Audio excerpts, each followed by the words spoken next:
नमस्ते एवरीवन। ये वीडियो में हम देखने वाले हैं one of the most important topic जो जावास्क्रिप्ट का है, कॉल बैक फंक्शन। इसका यूज क्या है, इसको हम कैसे इंप्लीमेंट कर सकते हैं जावास्क्रिप्ट में, ये सब हम देखने वाले हैं। इसको हम प्रोग्रामिकली को तो सीखेंगे ही सीखेंगे, बट इसको रियल टाइम एग्जांपल से भी मैं आपको एक्सप्लेन करूंगी, सो आपको ये कंसेप्ट बहुत ही आसानी से समझ में आ जाए। तो चलो हम देखते हैं कॉल बैक फंक्शन। तो टेक्निकली समझने से पहले थोड़ा रियल टाइम एग्जांपल से हम समझते हैं।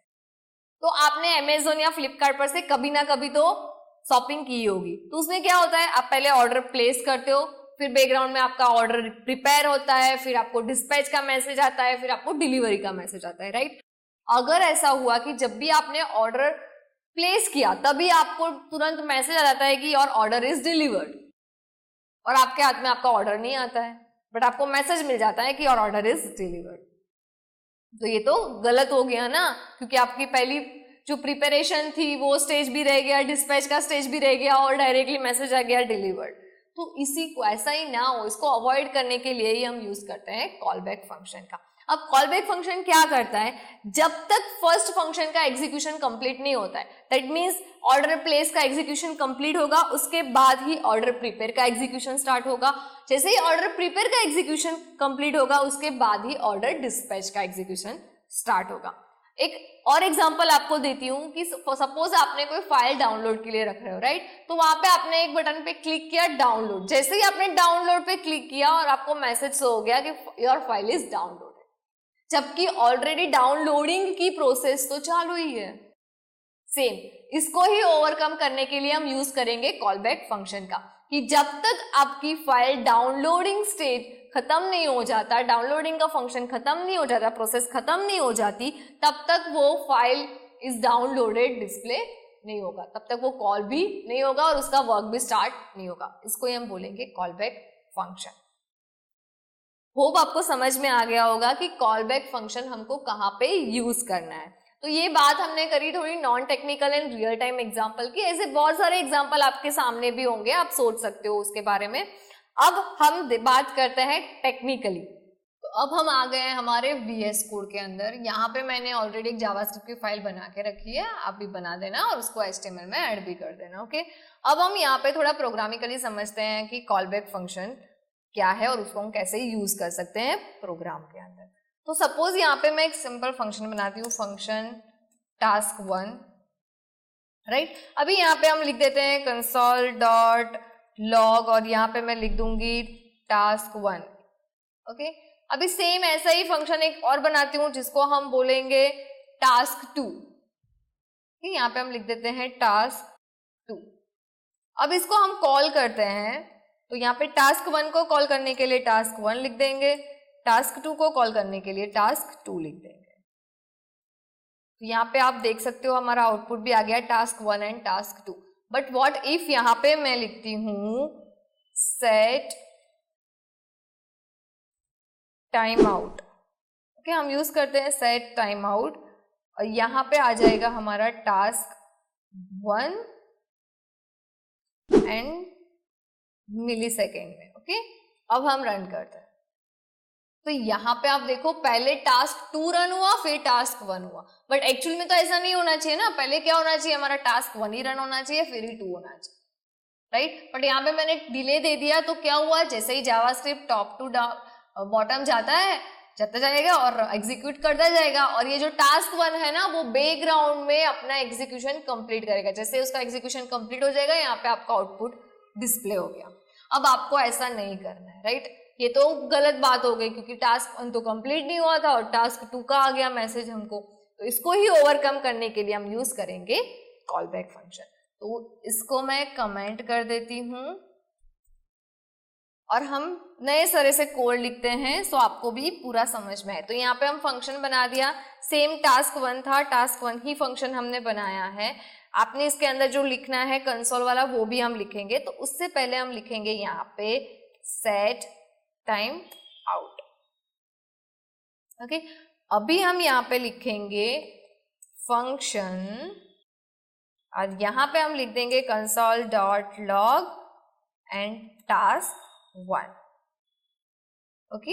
यहाँ पे सेमीकोलन आ जाएगा। यहाँ पे आप ड्यूरेशन दे दो, कितना दिया था हमने मिली सेकेंड में आएगा, राइट। ये ड्यूरेशन जो भी दिया है हमने वो मिली सेकेंड में कंसिडर होगा। अभी यहाँ पे हमने टास्क 1 का काम तो कंप्लीट किया, राइट। अभी हम यहाँ पे बात करते हैं टास्क 2 फंक्शन के बारे में। तो यहाँ पे हम लिख देते हैं फंक्शन टास्क 2 और यहाँ पे हम लिखेंगे कंसोल डॉट लॉग एंड यहाँ पे हम लिख देंगे टास्क 2, सेमीकोलन कर दिया है हमने यहाँ पे। अब हमारी जो भी बात आएगी ना वो कॉलिंग के टाइम पे आएगी, राइट। हम इसको कॉल कैसे करना है, तो कॉल करने के लिए आपको यूज करना है यहाँ पे टास्क 1 एंड देन यहाँ पे आपको टास्क 1 के बाद टास्क 1 का एग्जीक्यूशन कंप्लीट हो जाए उसके बाद कौन से फंक्शन का एग्जीक्यूशन करवाना है, टास्क 2 का। तो यहाँ पे लिख दो टास्क 2, गॉट इट। किसका एग्जीक्यूशन करवाना है, टास्क 2 का। जैसे ही आपका टास्क 1 का एग्जीक्यूशन खत्म हो जाता है वैसे ही टास्क 2 का एग्जीक्यूशन स्टार्ट होना पड़ेगा।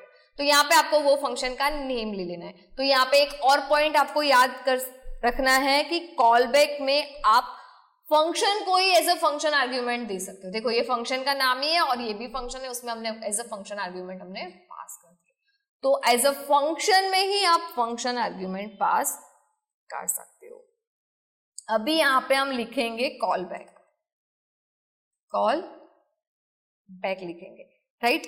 और सेम हम यहाँ पे लिख देंगे कॉल बैक। अब इसको हम रन करते हैं।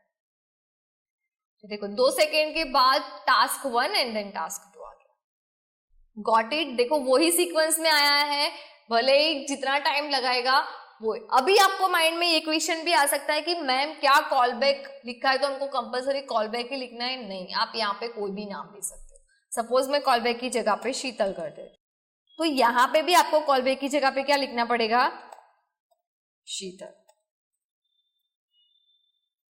तो भी आपका एग्जीक्यूट हो जाएगा और आपका आउटपुट मिल जाएगा आपको। तो मिल गया, क्योंकि यहाँ पे मैंने 2 सेकेंड लिया इसलिए 2 सेकेंड डिले हो रहा है। 1 सेकेंड कर देते हैं, तो यहाँ पे 1 सेकेंड डिले होगा और देखो आउटपुट आ गया। तो यहाँ पे कॉल बैक लिखना जरूरी नहीं है, कोई भी नाम आप दे सकते हो, बट कॉल बैक रखोगे ना तो अगर कोई और टीममेट आपका है वो देखेगा तो उसको समझ में आ जाएगा कि यहाँ पे अपने कॉल बैक फंक्शन का यूज किया है, दैट्स व्हाई यहाँ पे कॉल बैक लिखना है। तो यहाँ पे इस तरह से आप जो भी प्रोसेस है उसको बैकग्राउंड में नहीं करते हुए आपने क्या करा, जब तक ये टास्क 1 का एग्जीक्यूशन कंप्लीट नहीं होता तब तक टास्क 2 एग्जीक्यूट नहीं हो सकता। एक और चीज मैं आपको इसमें बताना चाहती हूँ कि यहाँ पे ना अगर आपको टास्क 2 नाम का फंक्शन नहीं बनाना है तो आप यहाँ पे डायरेक्टली फंक्शन डेफिनेशन भी पास कर सकते हो। कैसे, वो मैं आपको बता देती हूँ। तो इसको कमेंट कर देते हैं। कमेंट करने से पहले मैं इसको कॉपी कर लेती हूँ क्योंकि बार बार लिखना मुझे भी नहीं अच्छा लगता है, इसलिए यहाँ पे मैंने यहाँ पे कॉपी कर लिया है यहाँ पे। ओके, यहाँ पे हमने कॉल बैक भी लिख दिया है। अब मैं क्या बोल रही हूँ, यहाँ पे आपको फंक्शन नहीं, नाम नहीं पास करना है, आपको फंक्शन डेफिनेशन ही पूरे की पूरी पास करनी है, तो वो भी आप कर सकते हो इजीली। जैसे कि यहाँ पे हम लिख देंगे टास्क 1 और यहाँ पे हम लिख देंगे फंक्शन। यहाँ पे आप डेफिनेशन ही पास कर रहे हो, राइट। और यहाँ पे आपको वो मैसेज, जो भी आपको मैसेज प्रिंट करवाना है वो मैसेज लिख देंगे एंड देन console.log एंड उसमें वो मैसेज हम प्रिंट कर देते हैं। ये हो गया हमारा एक चीज। अब यहाँ पे हम क्या लिखेंगे, कॉल बैक के बाजू में यहाँ पे भी, यहाँ पे हमारा कॉल बैक आ गया है। यहाँ पे कॉल बैक में सिर्फ और सिर्फ हमको एक चीज ऐड करनी है, वो है मैसेज। और यहाँ पे हम डिफाइन कर लेंगे कि मैसेज एक्चुअली क्या है। तो message is equal to task 2। अब हम इसको रन करते हैं तो देखो आउटपुट आ गया। तो आपको अगर डायरेक्ट फंक्शन नेम पास करना है आप फंक्शन को भी एज अ पैरामीटर पास कर सकते हो, डेफिनेशन पास करनी है आप फंक्शन डेफिनेशन भी पास कर सकते हो। मैंने दोनों वे आपको बता दिए। अब मैं आपको एक टास्क दे रही हूँ, आपको वो परफॉर्म करना है, राइट। आपको क्या करना है, यहाँ पे मैंने टास्क 1 एंड टास्क 2 नाम के फंक्शन बनाए थे, राइट। अब मैं आपको बोल रही हूँ आप एक ऐड नाम का फंक्शन बनाओ ना, एक ऐड नाम का फंक्शन बनाना है और आपको एक डिस्प्ले नाम का फंक्शन बनाना है, राइट। कौन सा बनाओगे आप, एक ऐड नाम का एंड एक डिस्प्ले नाम का फंक्शन बनाना है। देखो एक और पॉइंट मैं बता देती हूँ आपको कि यहाँ पे जब हमने कॉल किया था ना तो पैरेंथेसिस नहीं दिए थे। ये छोटे छोटे पॉइंट्स याद रखना। यहाँ पे पैरेंथेसिस नहीं देते हैं, डायरेक्टली टास्क 2 कर दिया मैंने, कोई पैरेंथेसिस यहाँ पे नहीं दिया है, डायरेक्ट टास्क 2 लिखा हुआ है। और यहाँ पे अभी टास्क की बात कर लेते हैं। तो यहाँ पे मैं आपको टास्क दे रही हूँ कि आपको 2 फंक्शन बनाने हैं, एक ऐड नाम का, एक डिस्प्ले नाम का। जब तक एडिशन का परफॉर्मेंस नहीं हो जाता तब तक डिस्प्ले प्रिंट नहीं होना चाहिए। पहले ऐड का एग्जीक्यूशन कंप्लीट होना चाहिए, देन आफ्टर डिस्प्ले का एग्जीक्यूशन स्टार्ट होना चाहिए। और ऐड फंक्शन में आपके पास 2 पैरामीटर आप दे सकते हो, 2 का एडिशन करना है तो 2 एंड 3 पैरामीटर 3 पैरामीटर का एडिशन करना है तो आपको 3। आपकी मर्जी है आपको कितना एडिशन रखना है, सम ऑफ 2 नंबर रखना है या फिर सम ऑफ 3 नंबर रखना है। यहाँ पे आप पैरामीटर दे देना, यहाँ पे आपको डिस्प्ले। याद रखना मैंने क्या बोला है, वो कॉल बैक का यूज करना है। जब तक एडिशन परफॉर्म नहीं होता आपको डिस्प्ले परफॉर्म नहीं करना यूजिंग कॉल बैक। और एडिशन परफॉर्म होने के लिए आपको टाइम लग रहा है सपोज 3 सेकेंड, ओके 3 सेकेंड का टाइम लग रहा है, तो 3 सेकेंड एडिशन परफॉर्म होगा, उसके बाद ही आपको डिस्प्ले का एग्जीक्यूशन करवाना है।